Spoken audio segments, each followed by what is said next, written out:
O Capital, livro 1, Karl Marx, editora Boitempo, edição 2013. Sexta seção, o salário. Capítulo.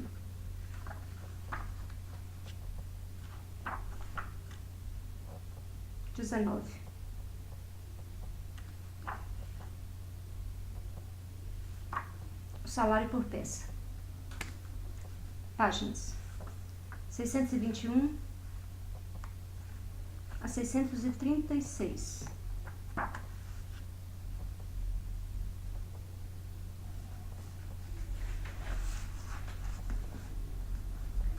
O salário por peça não é senão uma forma modificada do salário por tempo, assim como o salário por tempo é forma modificada do valor ou preço da força de trabalho.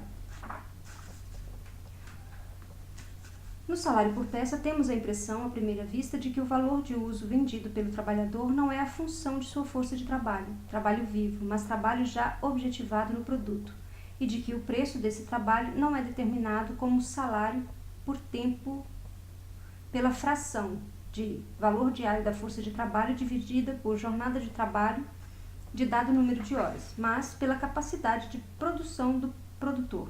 Nota 45. O sistema de trabalho por peça ilustra uma época na história do operário. Situa-se a meio caminho entre a posição de mero trabalhador jornaleiro, dependente da vontade do capitalista, e a do artesão cooperativista, que num futuro não muito distante promete reunir o artesão e o capitalista em sua própria pessoa. Os trabalhadores por peça são de fato seus próprios patrões, mesmo trabalhando com o capital do empregador. John Watts. Manchester, 1865, páginas 52 e 53. Cito esse pequeno escrito, pois é uma verdadeira cloaca de todas as trivialidades apologéticas há muito apodrecidas. O mesmo Sr. Watts tomava parte anteriormente no Ovenismo e em 1842 publicou outro pequeno escrito, cito, no qual, entre outras coisas, declara: propriedade como um roubo, isso é, foi há muito tempo. De imediato, a confiança dos que acreditam nessa aparência teria de ser fortemente abalada pelo fato de que ambas as formas do salário existem ao mesmo tempo, uma ao lado da outra, nos mesmos ramos industriais. Por exemplo, citação. Os tipógrafos de Londres trabalham geralmente por peça, enquanto o salário por tempo constitui a exceção entre eles. O contrário ocorre com os tipógrafos nas províncias, onde o salário por tempo é a regra e o salário por peça a exceção. Os carpinteiros navais no porto de Londres são pagos por peça, os demais portos ingleses por tempo. Nota 46. Dunning, Londres, 1860, página 22. Nas mesmas correrias de Londres, ocorre frequentemente que pelo mesmo trabalho se pague salário por peça aos franceses e salário por tempo aos ingleses. Nas fábricas propriamente ditas, nas quais o salário por peça predomina de modo geral, diversas funções de trabalho são excluídas por razões técnicas desse tipo de medida e, por conseguinte, são pagas por tempo. Nota 47. De que modo a justaposição simultânea dessas duas formas de salário favorece fraudes dos fabricantes? Fica evidente na seguinte passagem. Uma fábrica emprega 400 pessoas, metade das quais trabalha por peça e tem interesse direto em trabalhar por períodos mais longos. As outras 200 são pagas por dia, trabalham o mesmo tempo das outras e não recebem qualquer dinheiro adicional pelo tempo excedente. O trabalho dessas 200 pessoas durante meia hora diária equivale ao trabalho de uma pessoa durante 50 horas ou 5/6 do trabalho semanal de uma pessoa e representa um ganho considerável para o empregador. Reports of Inspectors, 31 de outubro de 1860, página 9. O sobretrabalho ainda prevalece numa extensão considerável e, na maioria dos casos, com aquela segurança que a própria lei oferece contra detecção e punição. Mostrei em muitos relatórios anteriores a injustiça cometida contra todos os trabalhadores que não trabalham por peça, mas recebem salários semanais. Leonard Horner, Reports of Inspectors, 30 de abril de 1859, página 8 e 9.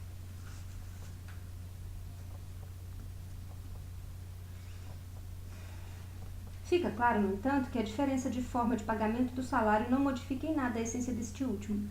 ainda que uma forma possa ser mais favorável que a outra para o desenvolvimento da produção capitalista. Suponha que a jornada de trabalho normal seja de 12 horas, das quais 6 sejam pagas e 6 não pagas, e que seu produto de valor seja de 6 shillings, de modo que o produto de 1 hora de trabalho seja, portanto, de 6 pence. Suponha ainda que a experiência demonstre que o trabalhador, trabalhando com um grau médio de intensidade e habilidade e empregando apenas o tempo de trabalho socialmente necessário na produção de um artigo, forneça 24 peças em 12 horas, sejam elas partes discretas ou mensuráveis de um produto contínuo. Assim, o valor dessas 24 peças, descontada a parte constante do capital nelas contida, é de 6 shillings, sendo 3 pence o valor da peça singular.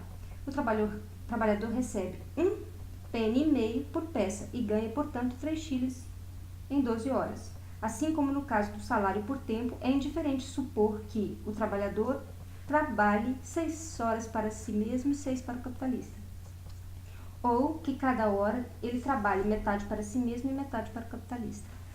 Aqui também é indiferente dizer que de cada peça singular, metade seja paga e metade não paga, ou que o preço de 12 horas repõe apenas o valor da força de trabalho, enquanto nas outras 12 peças se incorpora o mais valor. A forma do salário por peça é tão irracional quanto a do salário por tempo, enquanto, por exemplo, 2 peças de mercadoria, depois de descontado o valor dos meios de produção nelas consumidos, valem 6 pence como produto de 1 hora de trabalho. O trabalhador recebe por ela um preço de 3 pence. Na realidade, o salário por peça não expressa diretamente nenhuma relação de valor. Não se trata de medir o valor da peça pelo tempo de trabalho nela incorporado, mas, ao contrário, de medir o trabalho gasto pelo trabalhador pelo número de peças que ele produziu. No salário por tempo, o trabalho se mede por sua duração imediata. No salário por peça, pela quantidade de produtos que no trabalho se condensa durante um tempo determinado. Nota 48. O salário pode ser medido de 2 maneiras, pela duração do trabalho ou por seu produto. Paris, 1796, página 32. O autor desse escrito é anônimo. Anônimo é Garnier.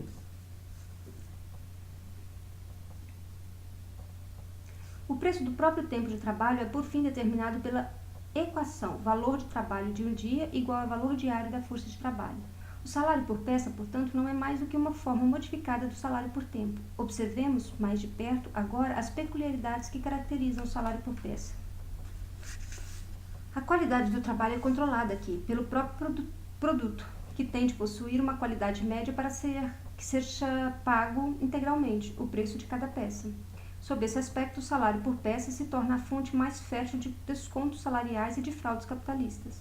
Ele proporciona ao capitalista uma medida plenamente determinada para a intensidade do trabalho. Apenas o tempo de trabalho que se incorpora numa quantidade de mercadorias previamente determinadas e fixadas por experiência vale como tempo de trabalho socialmente necessário e é remunerado como tal.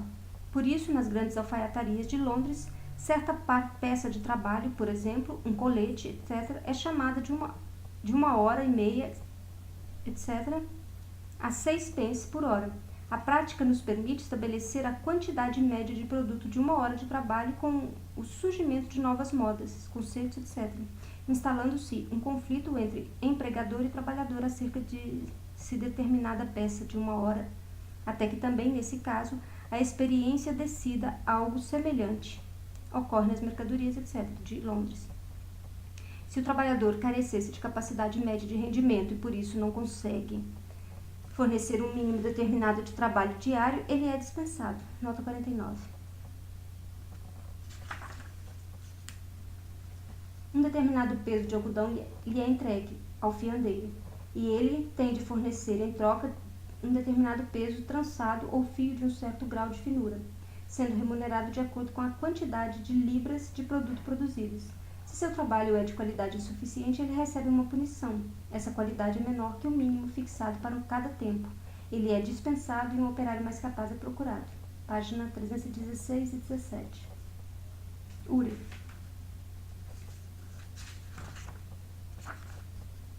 Como a qualidade e a intensidade do trabalho são aqui controladas pela própria forma salário, esta torna supérflua grande parte da supervisão do trabalho. Ela constitui, assim, o fundamento tanto do moderno trabalho domiciliar anteriormente exposto, quanto de um sistema hierarquicamente concatenado de exploração e opressão. Este último possui duas formas básicas. O salário por peça facilita, por um lado, a interposição de parasitas entre os capitalistas e os assalariados, o subrendamento do trabalho,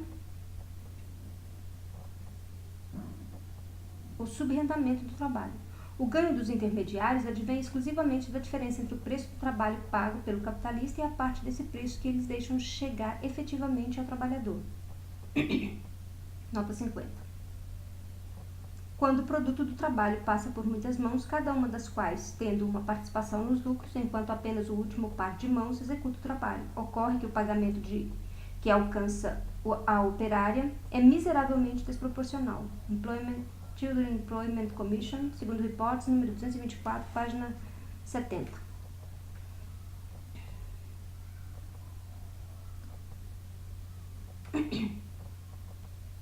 Esse sistema é caracteristicamente chamado na Inglaterra de sistema sudorífero.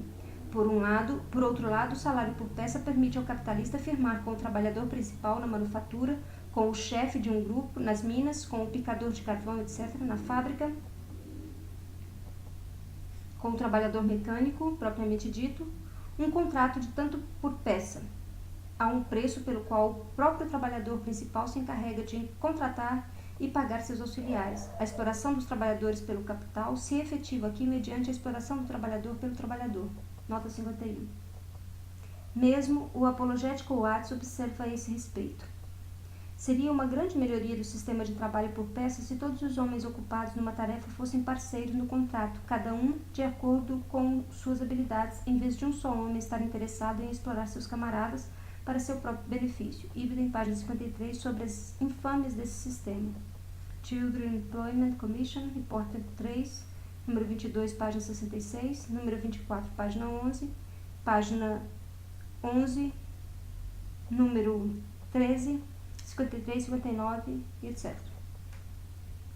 Dado o salário por peça, é natural que o interesse pessoal do trabalhador seja o de empregar sua força de trabalho o mais intensamente possível, o que facilita ao capitalista a elevação do grau normal de intensidade. Nota 51A.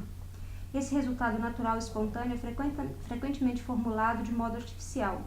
No ramo da construção de máquinas de Londres, por exemplo, vale o truque tradicional de que o capitalista escolha um homem de força física e habilidade superiores para a posição de chefe de um grupo de trabalhadores, trimestralmente ou em outro prazo.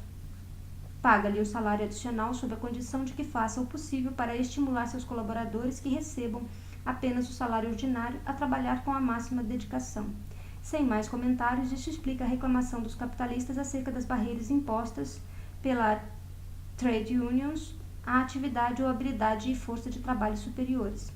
Dunning, citação página 22 e 23.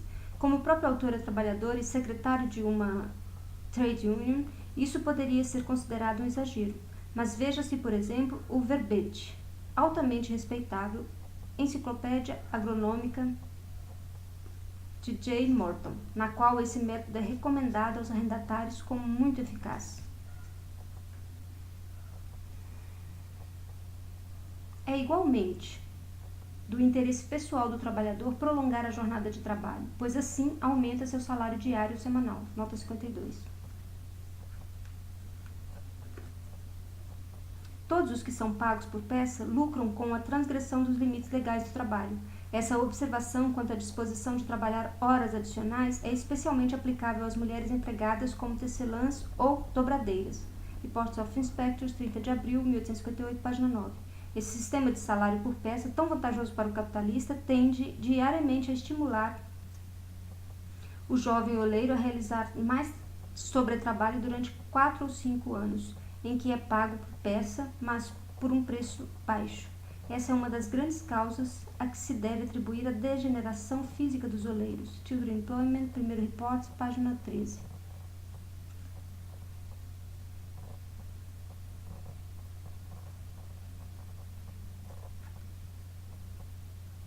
Com isso, ocorre a reação já descrita no caso do salário por tempo, abstraindo do fato de que o prolongamento da jornada de trabalho, mesmo mantendo-se constante a taxa do salário por peça, implica por si mesmo uma redução do preço do trabalho.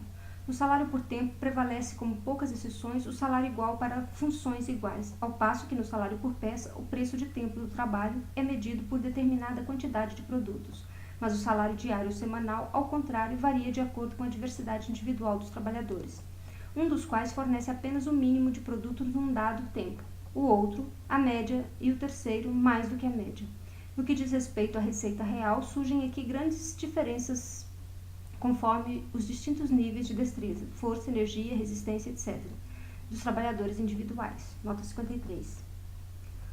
Onde o trabalho em qualquer ramo industrial é pago por peça, os salários podem diferir muito substancialmente em suas quantias, mas nos salários diários há geralmente uma taxa uniforme, reconhecida tanto pelo empregador quanto pelo trabalhador como salário padrão, pago ao trabalhador médio de cada ramo industrial. Dane, citação página 17.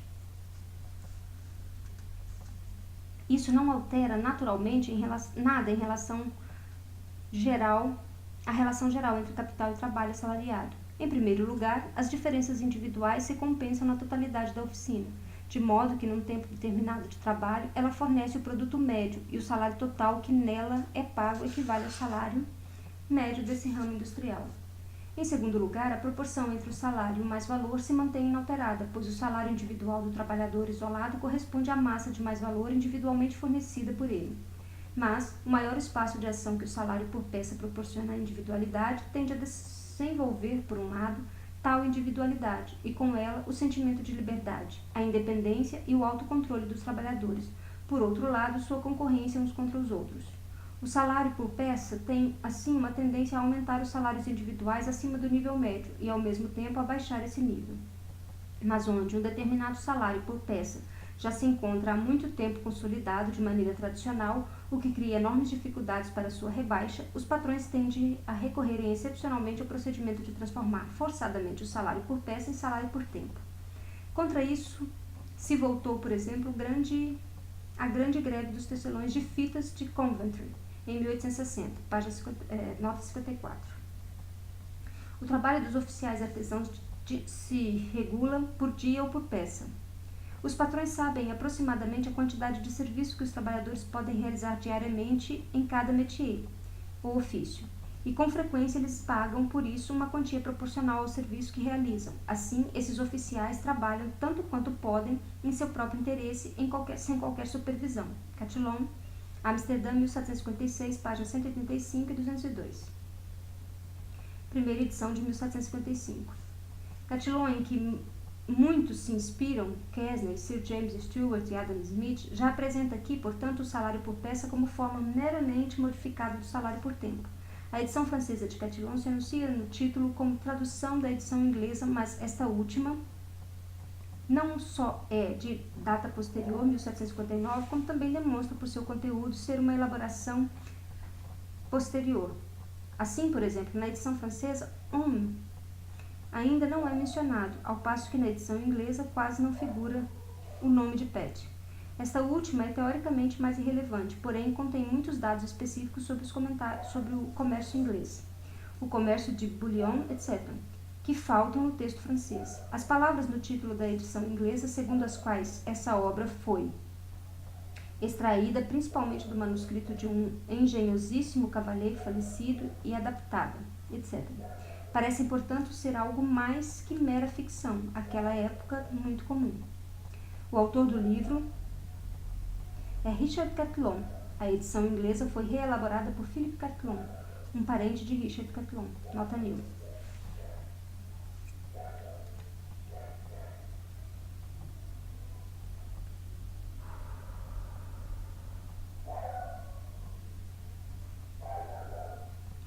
O salário por peça é, por fim, um dos suportes principais do sistema de horas descritos anteriormente. Nota 55. Quantas vezes não vimos que, em certas oficinas, empregam-se muito mais trabalhadores do que realmente necessário para o trabalho a ser realizado? Frequentemente, na previsão de um trabalho incerto, às vezes até mesmo imaginário, trabalhadores são contratados como são pagos por peça, dizemos não se corre nenhum risco, já que todas as perdas de tempo são postas na conta dos desocupados. Gregor, Bruxelas, 1865, página 9. Da exposição precedente, resulta que o salário por peça é a forma de salário mais adequada ao modo de produção capitalista, embora não seja em absoluto algo novo. Ao lado do salário por tempo, ele figura oficialmente, entre outras coisas, nos estatutos dos trabalhadores ingleses e franceses do século XIV. É no período manufatureiro propriamente dito que ele adquire um espaço de ação mais amplo. No período de tempestade e ímpeto da grande indústria, especialmente entre 1797 e 1815, ele serviu de alavanca para o prolongamento do tempo de trabalho e a diminuição do salário. Um material muito importante sobre o movimento dos salários durante aquele período podemos encontrar nos livros azuis Reports and Evidence from the Select Committee, Legislatura de 1813 e 1814, e Reports from the Lords Committee, Legislatura de 1814 a 1815. Encontra-se aqui a prova documental da redução contínua do preço do trabalho desde o começo da guerra anti-jacobina. Nota do tradutor. Na versão francesa, Marx atribui a William Colbert a autoria desse termo, diz ele. Esse é o nome dado por William Colbert à guerra contra a Revolução Francesa. Karl Marx, Le Capital, tradução de Joseph Roy, inteiramente revisado pelo autor, Paris, Lancatre, 1872, página 397. Na tecelagem, por exemplo, o salário por peça caíra tanto que o salário diário, apesar da jornada de trabalho muito prolongada, era agora mais baixo que antes. Citação.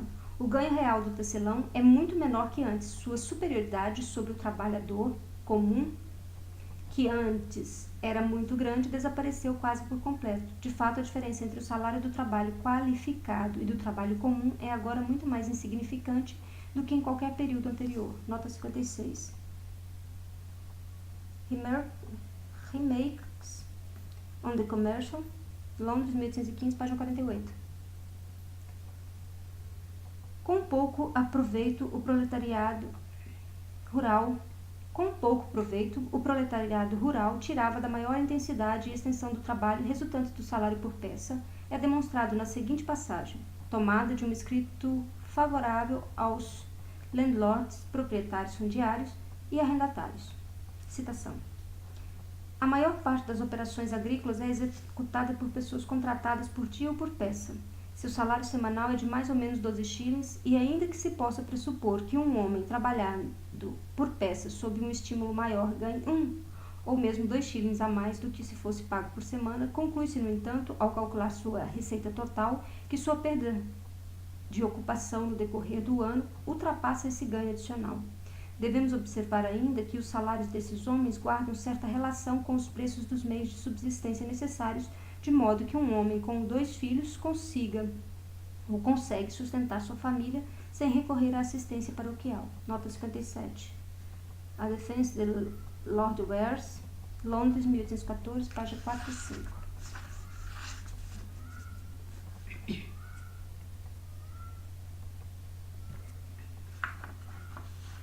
Malthus observou aquela época, em relação aos fatos publicados pelo Parlamento, citação, confesso que vejo com desagrado a grande difusão da prática do salário por peça, um trabalho efetivamente duro que se estende por 12 a 14 horas por dia ou por períodos ainda mais longos, é demasiado para um ser humano. Nota 58. Malthus, Londres, 1815, página 49, nota. Nas oficinas submetidas à lei fabril, o salário por peça torna-se regra geral, pois lá o capital só pode ampliar a jornada de trabalho no que diz respeito à sua intensidade. Nota 59. Os trabalhadores que recebem salário por peça constituem provavelmente 4/5 de todos os trabalhadores nas fábricas. Reports of Inspectors, 30 de abril, 1858, página 9. Com a produtividade variável do trabalho, a mesma quantidade de produtos representa um tempo variável de trabalho. Portanto, varia também o salário por peça, já que este é a expressão do preço de um tempo determinado de trabalho. Em nosso exemplo anterior, em 12 horas eram produzidos 24 peças, o produto de valor das 12 horas era de 6 shillings, o valor diário da força de trabalho era de 3 shillings, o preço da hora de trabalho era de 3 pence e o salário por peça de 1 penny e meio. numa peça estava incorporada meia hora de trabalho. Ora, se, por causa de uma produtividade duplicada do trabalho, a mesma jornada de trabalho fornecesse, por exemplo, 48 peças em vez de 24, o salário por peça cairia, mantendo-se inalteradas as demais circunstâncias, de 1,5 penny para 3/4 de penny, pois cada peça representaria agora apenas 1/4 em vez de meia hora de trabalho. 24 vezes 1,5 penny, 3 shillings. Do mesmo modo que 48 vezes 3/4 de penny representa 3 shillings. Em outras palavras, o salário por peça é rebaixado na mesma proporção em que aumenta o número de peças produzidas durante o mesmo período de tempo. Nota 60. A força produtiva de sua máquina de fiar é acuradamente medida e a taxa do pagamento por trabalho realizado com elas decresce com, ainda que não na mesma proporção que, o aumento de sua força produtiva. A Filosofia da Manufatura, citação página 317. O próprio Ur exprime essa última manobra apologética. Ele admite que o prolongamento da mule, por exemplo, faz surgir um trabalho adicional. O trabalho, portanto, não diminui na mesma proporção em que aumenta sua produtividade. Além disso, graças a esse prolongamento, a força produtiva da máquina aumentará em 1/5. Quando isso ocorrer, o fiandeiro não será pago a mesma taxa de antes pelo trabalho realizado, mas com essa taxa não será reduzido na razão de 1/5. A melhoria aumentará seu ganho em dinheiro para qualquer número dado de horas de trabalho. Porém, a afirmação anterior exige certa modificação. O fiandeiro tem de destinar certa parte de seu meio shilling adicional ao pagamento de auxílio juvenil adicional, além de deslocar certa quantidade de adultos, Ibidem, página 320 e 21, o que de modo algum constitui uma tendência de aumento do salário. Ou, portanto, em que diminui o tempo de trabalho empregado na mesma peça. Essa variação do salário por peça, ainda que puramente nominal, provoca lutas constantes entre o capitalista e os trabalhadores. Ou porque o capitalista aproveita o pretexto para reduzir efetivamente o preço do trabalho, ou porque o incremento da força produtiva do trabalho é acompanhado de uma maior intensidade deste último. Ou então porque o trabalhador leva a sério a aparência do salário por peça, como se lhe fosse pago seu produto, e não sua força de trabalho, e se rebela, portanto, contra o rebaixamento do seu salário, que não corresponde ao rebaixamento do preço de venda da mercadoria. Os trabalhadores vigiam cuidadosamente o preço da matéria-prima e dos bens fabricados e são assim capazes de calcular com precisão os lucros de seus patrões. Nota 61. Fawcett, Cambridge e Londres, 1865, página 178. The Economic Position. O Capital, com razão, descarta tal sentença como um erro crasso acerca da natureza do trabalho assalariado. Nota do tradutor e nota 62. Na segunda edição, pretensão. Nota 62. No Standard de Londres, de 26 de outubro de 1861, lemos uma notícia sobre um processo da firma John Bright e Cia perante os Rochdale Magistrates, ou juízes de paz. Cita: contra o sindicato dos tecelões de tapetes, acusados judicialmente de intimidação, os sócios da Bright haviam introduzido nova maquinaria que deveria produzir 240 jardas de tapetes no tempo e com o trabalho anteriormente necessário para produzir 160 jardas. Os trabalhadores não detinham nenhum direito de participação nos lucros realizados pelo investimento de capital de seus empregadores em melhorias mecânicas. Por essa razão, os senhores Bright propuseram reduzir o salário de 1,5 penny por jarda e 1 penny a 1 penny, o que deixava as receitas dos trabalhadores exatamente as mesmas que antes pelo mesmo trabalho. Mas houve uma redução nominal, sobre o qual os operários diz-se não foram devidamente informados de antemão.